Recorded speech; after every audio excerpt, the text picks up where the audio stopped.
Hello, hello, hello. I know it has been a minute since I've done a video or even a podcast in a little while. So, welcome back. Um, if you have been following me for a little bit, or if you're on the email list, then you know I have been working on my very first book. Right? Well, that little baby is off to its very first beta readers and proofreaders and will be off to editing in the next like 2 weeks. So, with that little bit of um, break in focus from that, because yes, I've been very much head down, focused on that piece of my life, let's say. Um, Amidst there's even construction going on in my house right now. If I turn the camera around, it's quite frightening what's happening on that side of the screen. But it will be beautiful and all will be right. So today I want to talk to you a little bit about um, purpose. I have a little title up here for you, a question. Got purpose? Of course you do. You know that by now. If you've been with me and we have interacted, or you've read my blog posts, or even listened to podcasts or watched videos before, you know that I am all about purpose, your purpose, finding your purpose. I even call it your dream, your vision, that big, big thing that has been nagging at you and is just not going away, but either you can't quite put your finger on it or you run from it. You have moments of, sporadic excitement and inspiration, and you are all in 100%. And then something happens and you're back to, this is dumb. I'm not equipped for this. I can't do this. All of the things, right? So, to answer this question, got purpose? Of course you do. Yes, you have purpose. You were created on purpose, with purpose, for a purpose. That's Ephesians 2:10. Go look it up. But today I want to talk specifically about how do we walk into that purpose? How do we realistically in our everyday crazy busy lives step into that purpose? Um, I will say it's more about um, mm, not as much as a destination as it is a process. Um, I do kind of want to give this little commercial disclaimer a little bit. I'm going a little bit off script today. Normally, when I come to you with a blog post or a video, it's something that I have pre-written out, whether it's as a blog post or something else, or a workshop script or something that I'm working on. Um, and not that this information isn't already written somewhere. There's a piece of this in the book that's coming, which this particular piece that I'm going to share with you today has been something that I've shared. It's a free printable over on the website. It's called The 3 Keys to Prioritize Focus. I can even put a link in that and you can grab the printable for it.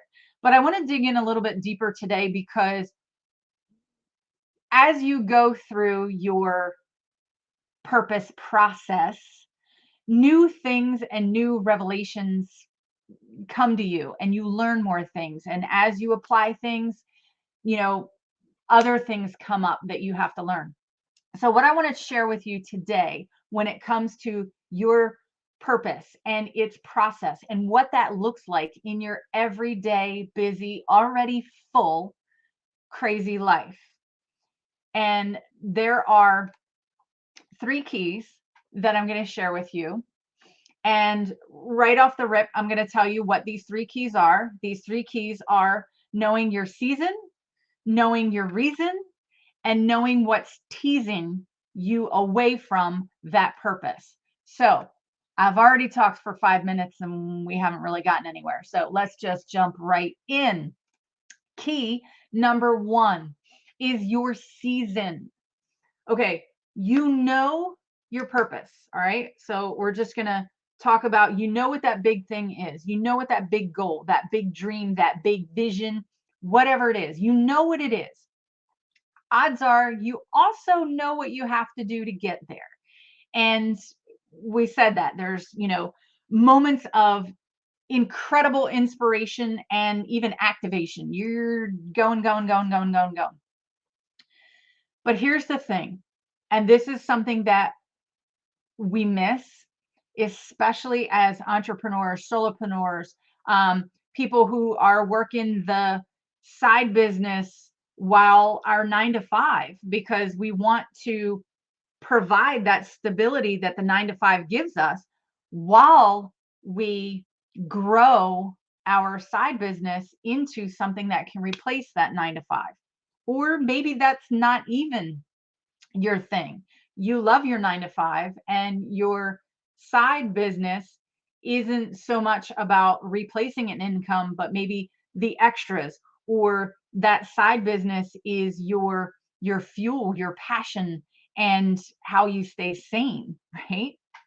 So the first key that we have got to get a handle on is know your season. What do I mean by that? What season of life are you in right now? What do you legitimately have going on in this season of your life that either makes sense or doesn't make sense for you to go, caution to the wind and jump on this big goal, this big thing? Because, see, a lot of times this is exactly what we do. We have the big dream, we know what we want to do, and we abandon everything else in our lives for this one thing in order to pursue it.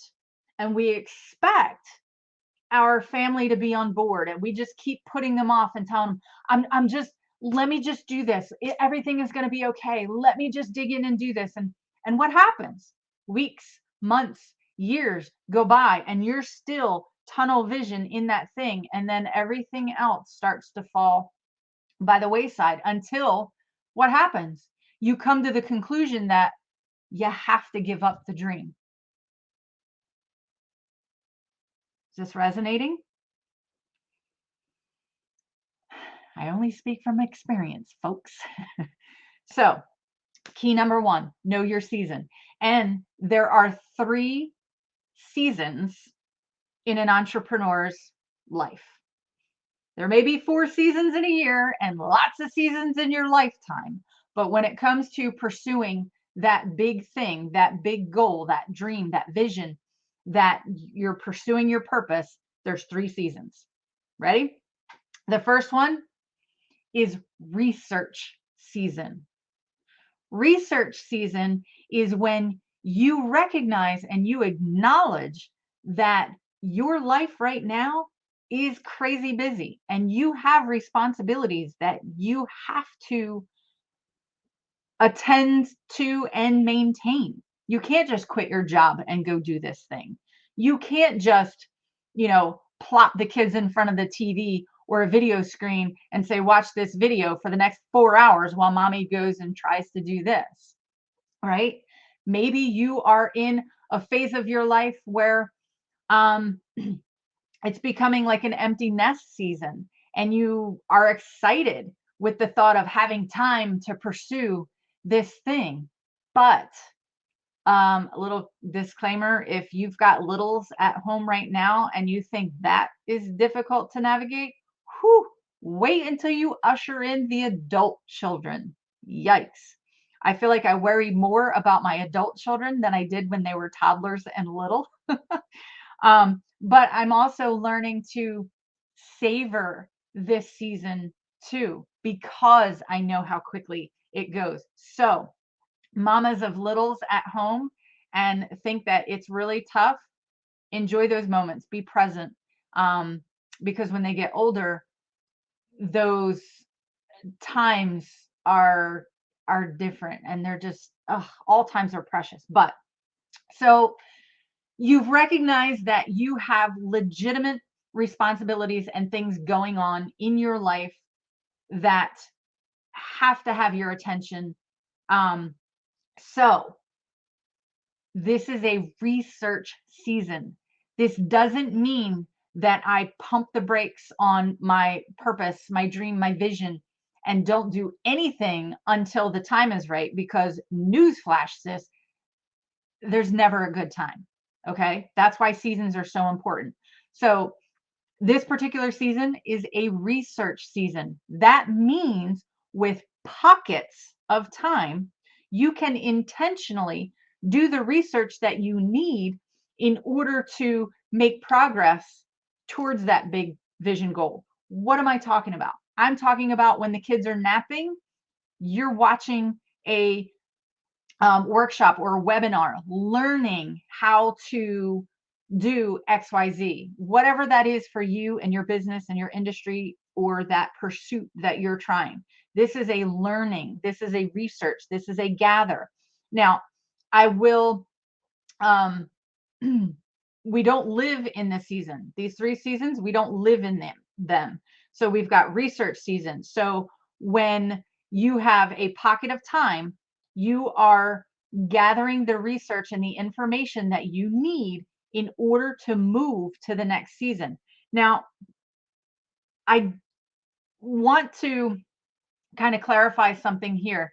And when you're in a research season and you know that you're gathering the information for what you need for the immediate next season, whatever the big dream, big vision, down the road goal is, what you're working on right now, immediate goals that will support that big thing, is the goal needs to be something that you can achieve and accomplish in the next 12 to 18 months. Okay. So we're not doing research for 5 years from now. We're not doing research for something that, when the kids are in middle school. We're talking about research season for the goal that you can actually do and accomplish in the next 12 to 18 months. Okay. That's very important, because otherwise we're just going to be hoarders of information and we're not going to know where to grab it. So this research season is specific to the goal that you have on board and scheduled to achieve in the next 12 to 18 months. Okay. Very important. So a research season, by the way, can be just a few days. It could be just a few weeks, a few months, but it's a very valuable season, and it's going to be your launching pad to the next season, which is ramp it up season. This is the season of massive intentional action. You've got all the puzzle pieces that you need from your research season, and now we're putting it in ramp it up season. Again, ramp it up season needs to have a beginning and an end. And I like to do short bursts, partly because I don't know, maybe I have a little bit of ADD and I have a short attention span and I get bored. If I get working on the same thing for too long, it gets boring and I put it to a side. So sometimes it means multiple little projects that equal a big project at the end of the 12 to 18 months. Does that make sense? I hope. So you've done the research season. Again, this could be a couple weeks, it could be a couple months, but no, it should be fairly short, because you need the ramp it up season, right? This is where you're actually doing the things. All right. And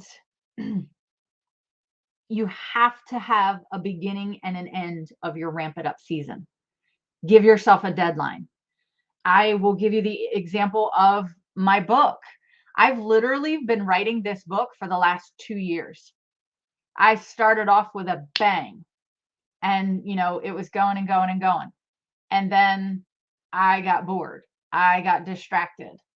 I got overwhelmed. So I stopped for quite a long time. I talked about the book more than I worked on the book. I started researching. Well, maybe I'm going to change this. Maybe I'm going to change that. And then I got to the point like, this is ridiculous. This is embarrassing. I'm talking about this book, but I'm not really working on it.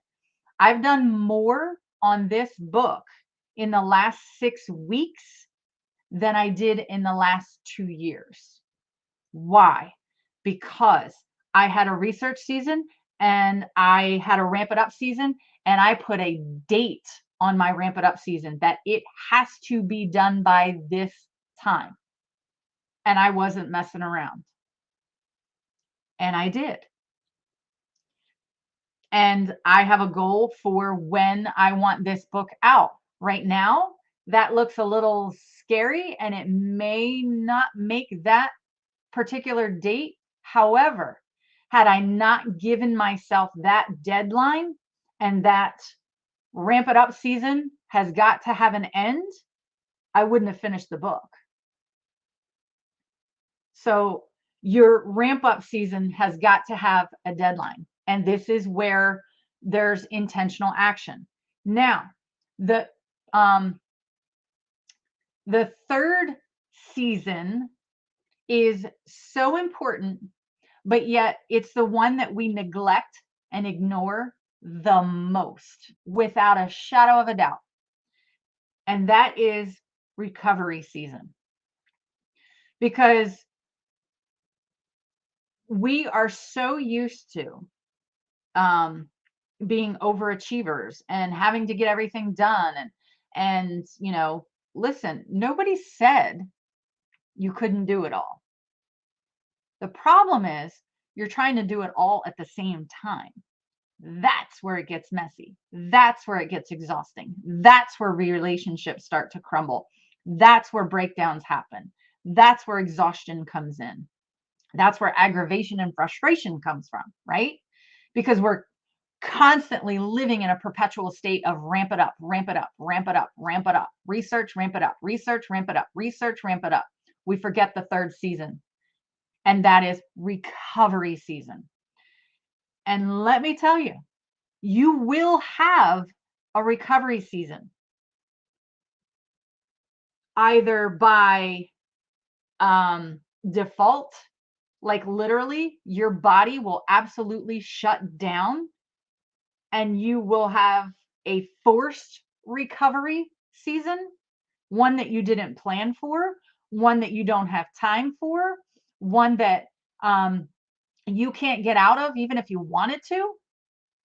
And that's the recovery season that most of us find ourselves in, as opposed to the planned recovery season, one of celebration, one of rest, one of restoration, one of actual recovery.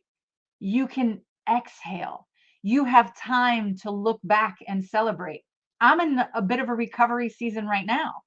I told you the last 6 weeks, I've put more work into this book than I have the whole 2 years collectively.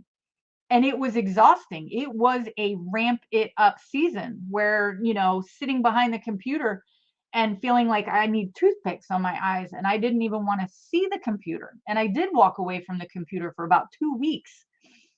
But this recovery season, like, I'm looking at things differently. I feel accomplished. I feel good. I want nothing more than to do things like this to encourage you.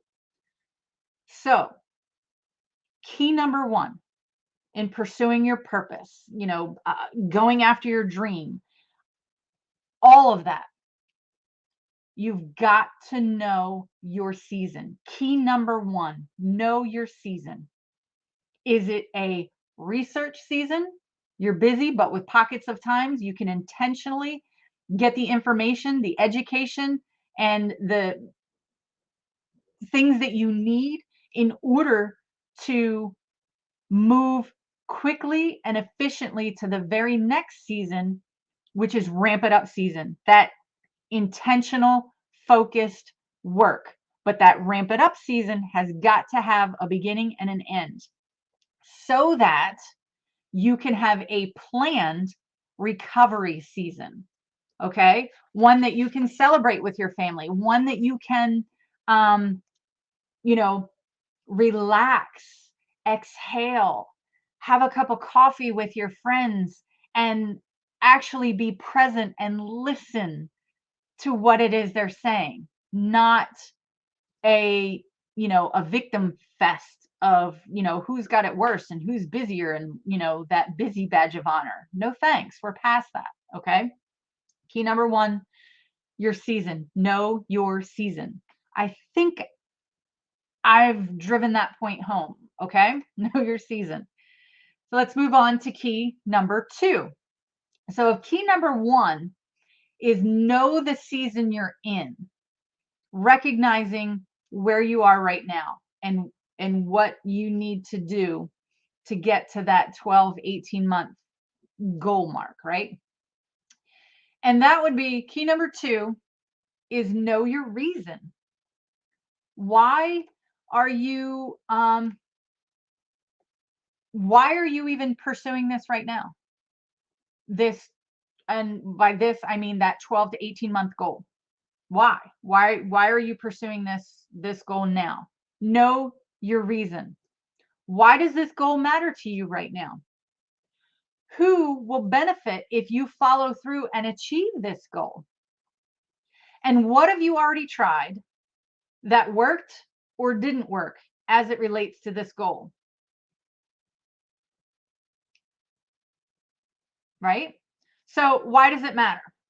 The first question is somewhat easy because it's most likely the forefront of your mind, the reason why you want to work on this goal, right? Maybe you've decided that now's the time. So the more time you spend in digging into this answer, the better clarity you'll have. And the easier it will be to put a timestamp on that ramp up season, right? So let's look at, so why does it matter? That's the first question of your reason. And this is supposed to be like a ticker going across the bottom, and I messed it up. Let's see if I can change it. Oh, I can. Okay, that makes me feel better. Let's try this again. Technology, gotta love it. Okay, so why does it matter? The second part of this is who will it benefit? Now, to go deeper into that, this puts a little more skin in the game. Who will it benefit? Who will benefit if you follow through and actually achieve this goal? See, when our goals involve other people and for the benefit of others, we start to bring a different level of ourselves to the table. Who are we letting down if we don't do this? See, that's a big one, especially for us, overachieving, goal-getting, entrepreneurial business women. We always have something to prove to ourselves. And we make our goals a lot of times about us and proving ourselves to us. Now, while there is a good part to that, you want to keep promises to you, because if you're not going to keep promises to you, who's going to trust you to keep promises to them? How many times have you told your family just 5 more minutes? Just this one conference. Just this one call. Do they believe you? So who will this benefit and why? When you make it about them, whoever them is, it's, yes, part your family, but also who you serve, your assignment. How does this benefit them? When my book became more about the reader than it did me finishing, than it did me proving to myself that I could write a book, than it was about growing my business, that's when things really changed. What do I want this reader to know? What do I want this reader to feel? What do I want this reader to accomplish because they took the time to read this book? That's different. You're coming to the game a whole lot different. Okay. So think about this key number 2, reason. Why does it matter? Why does it fit into your 12 to 18 month time frame? Who will it benefit? And yes, by benefiting others, it is going to benefit you. And then the final question to this piece is, what's working or what's not? See, everything works great on paper. We love our planners. We love to plan on paper. We love to plan the big picture. We love to look at it all color coded and pretty. But until we actually take steps and do things, we have no idea what worked and what didn't. We have no idea what to tweak and what to get rid of. I like to say what needs to get automated, what needs to get delegated, and what needs to get eliminated. If I'm not doing anything beyond my pieces of paper and planning, I have no idea. So know what's working and what's not. Okay. So that's key number 2. Know your reason. Key number 1 was know your season. Key number 3 is know what's teasing you. See, this is another one. This is like that recovery season that we don't want to deal with or we don't want to plan for, right? What's teasing you? What's teasing you away from your focus to work on that 12 to 18 month goal? And I'm going to keep saying that until that sinks in. All right. So there are 3 areas that are typically teasing us away from our goal. And it's people, places, and things. And we know this, but yet we don't have a system or a process or habits in place to help us when our teasers show up. So who are your teasing people? And these could be influencers on social media. These could be, people that you follow on, TV, movies, music, and anyone that we interact with. And it's not just a physical person walking up and interrupting you or teasing you away. It's also those people that tease you by choice. What do I mean? I mean, I'm in the middle of working and then all of a sudden I'm like, let me check Facebook. And then you start scrolling. Or you're in the middle of something and a thought pops into your head and you're just like, oh, let me watch that YouTube video. Or I need a break. Let me go take a break and watch Netflix. Okay, taking a break is short. Watching Netflix is a rabbit hole, right? So think of your actual teasing people, but also the ones that you choose to go to when you're procrastinating. You're procrastinating teasers, I guess, who are the people that you look for. And then lastly, well, not lastly, but the second thing is teasing places. Where do you go? Where can you be found? This is another procrastination tactic. Are you at the kitchen table having another snack? Or, maybe it's a cart full of retail therapy. That's one of your places that you hide. It could be, a hobby. And by teasing places, these are the places that you go and hide when you're scheduled time to do your intentional focused work, but instead you're at these teasing places. Where are they? If you're complaining about your budget, but you've got a cart full of stuff at Target, that's a teasing place, right? Mindsets are sometimes teasing places. You rationalize about, well, you got to spend money in order to make money. Yes, that is true. But On what? And the third thing in your teasing key, know what's teasing you away. We've got people, we've got places, we've got things. Now, I thought about skipping this because places and people kind of cover things, but um, there were some things that came to mind, and they were like checking social media, checking my email, checking the weather. Um, this one, this is a secret, but not a secret. My number one procrastination tactic or thing that I do when I start to get overwhelmed and get teased is go get another cup of tea. You know how many cups of tea I drink in a day?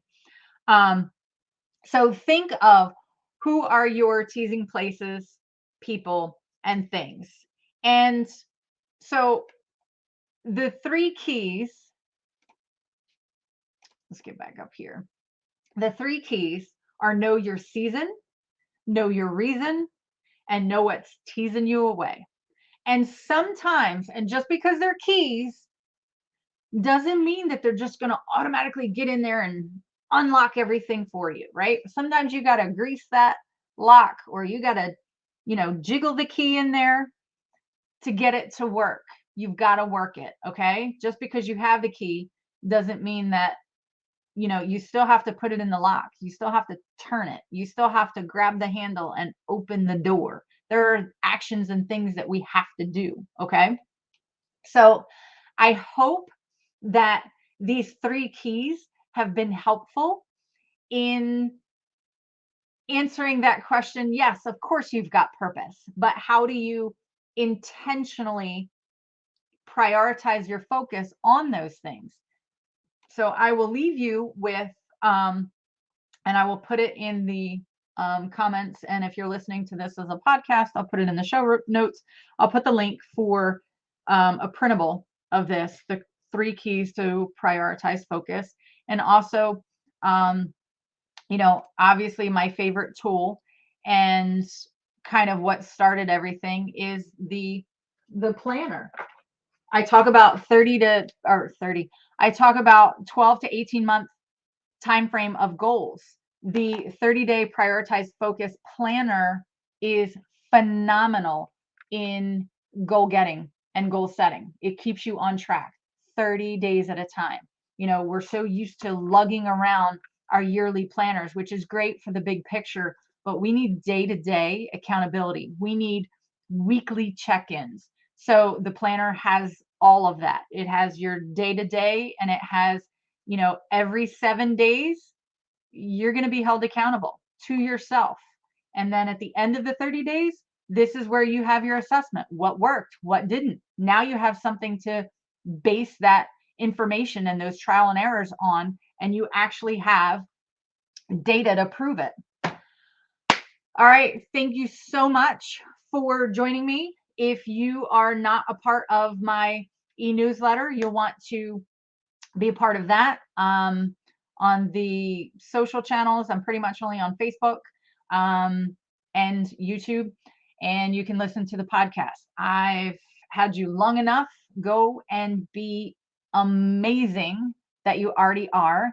And practice these three keys. Know your season, know your reason, and know what's teasing you away. Thanks.